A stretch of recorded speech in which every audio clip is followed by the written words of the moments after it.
E aí, rapaziada, sejam bem-vindos ao pós-jogo de Fluminense e Flamengo aqui no canal Futebol 40 Graus, jogo válido pela 9ª rodada do Campeonato Brasileiro. Então, sem mais enrolações, vamos direto ao assunto do vídeo, começando falando do Flamengo, que começou o jogo muito bem, pressionando bastante a saída de bola da equipe do Fluminense, triangulando bastante, trocando vários passes, e os jogadores da equipe do Flamengo se movimentando bastante, lembrando até a equipe do Jorge Jesus de 2019. E nesse jogo ainda tivemos o auxílio, um auxílio bem importante dos laterais da equipe do Flamengo, tanto o Isla quanto o Filipe Luís, chegando até mais à linha de fundo, mais do que o habitual. O Filipe Luís sim, Isla chega sempre muito à frente, mas no jogo de hoje foi muito importante a participação dos dois, porque o Arrasca e o Everton Ribeiro não são jogadores tão de ponta, tão incisivos. Então no jogo de hoje a participação dos laterais foi bastante importante.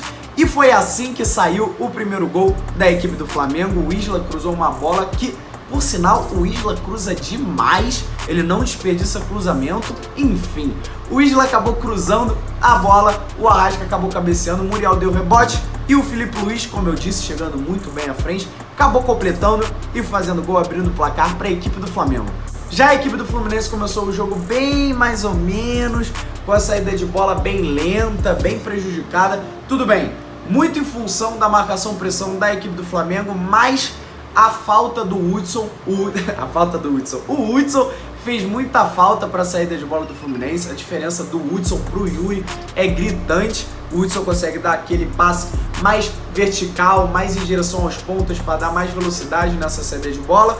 E os meias, o Michel Araújo e o Dodi, são bons meias, são bons jogadores sim, sou muito fã dos dois, principalmente do Michel Araújo, mas o estilo de jogo deles não casou muito com a proposta que o Fluminense tentou implementar hoje. Eles são jogadores que carregam um pouco mais a bola, jogadores de mais qualidade, que conseguem driblar e achar espaços no campo ofensivo, no campo defensivo da equipe adversária, mas para a proposta do jogo de hoje, eles acabaram atrasando um pouco a jogada e essa ligação rápida com os pontas da equipe do Fluminense.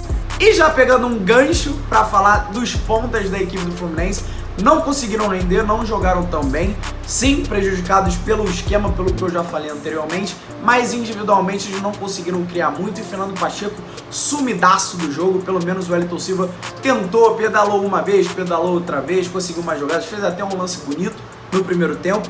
E o Nenê, perdidíssimo como falso 9, não conseguindo manter a posição ali na frente da zaga entre os zagueiros do Flamengo. E de vez em quando ele acabava se irritando porque não conseguia participar do jogo e acabava caindo para os lados, assim como o Gabigol faz quando ele não consegue receber a bola. E acabou deixando o esquema do Fluminense meio jogado, desmontou tudo. E a equipe do Fluminense no primeiro tempo não conseguiu fluir tão bem o jogo. E o Evanilson fez muita falta para a equipe do Fluminense, o jogador que foi vendido para o Porto, que a negociação foi bem, complicada, 30% só para a equipe do Fluminense. Mas é isso, rapaziada, um time que não está bem financeiramente, não está estruturado, fica refém das propostas da Europa, aceita a primeira que recebe, e é isso, esse é o retrato do futebol brasileiro. E logo no início do segundo tempo, o Odair Hellmann tenta mexer ali na equipe do Fluminense, tirou o Fernando Pacheco, que vinha jogando muito mal pela ponta direita, botou o Fred, puxou o Nenê para a ponta direita, mas não vingou muito. O Nenê ficou meio fora de posição novamente. O Nenê tá mais acostumado a jogar atrás do centroavante e o Nenê acabou não rendendo nada no segundo tempo, embora tenha tentado algumas jogadas.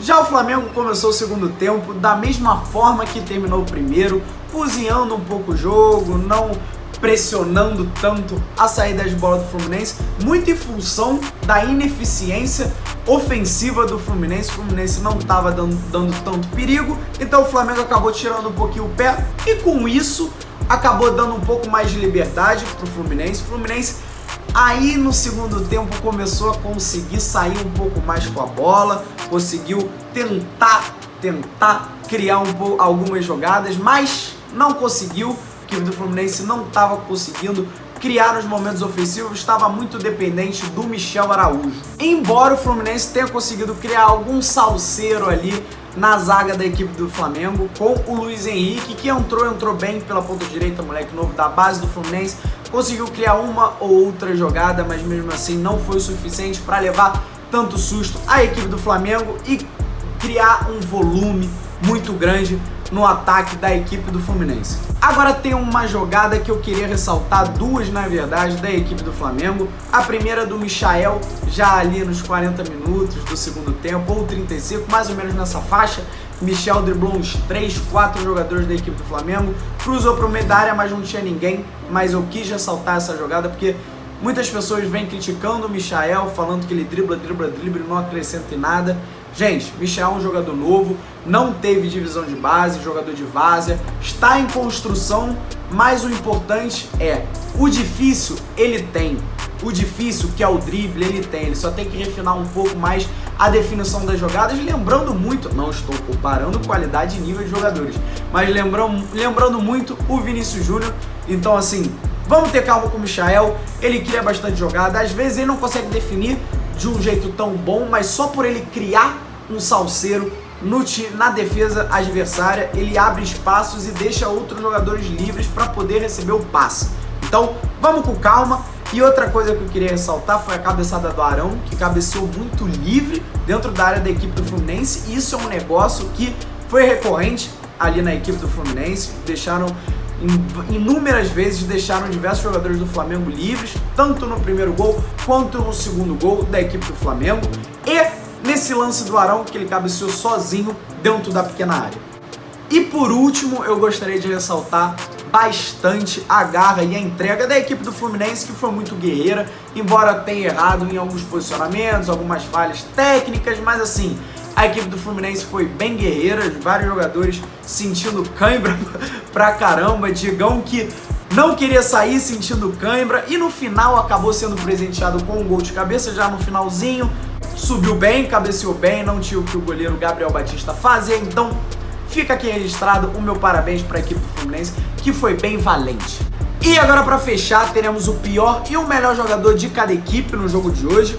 No Fluminense, eu escolhi o Fernando Pacheco, que embora eu tenha dito que foi um pouco vítima do sistema, dos jogadores que estavam ali no meio de campo da equipe do Fluminense, ele não tentou nada, ficou muito sumido durante o primeiro tempo, diferentemente do Wellington Silva, que driblou um pouquinho para cá, um pouquinho para lá, tentou alguma coisa. Fernando Pacheco não tentou nada, não é à toa que foi substituído logo no intervalo.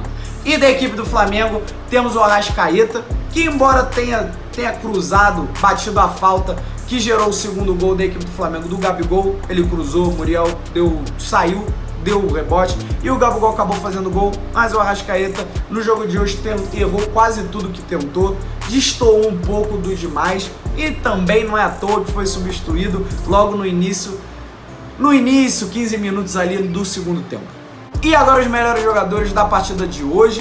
Do Fluminense, pra mim teve um disparado como o melhor jogador, que foi o Michel Araújo.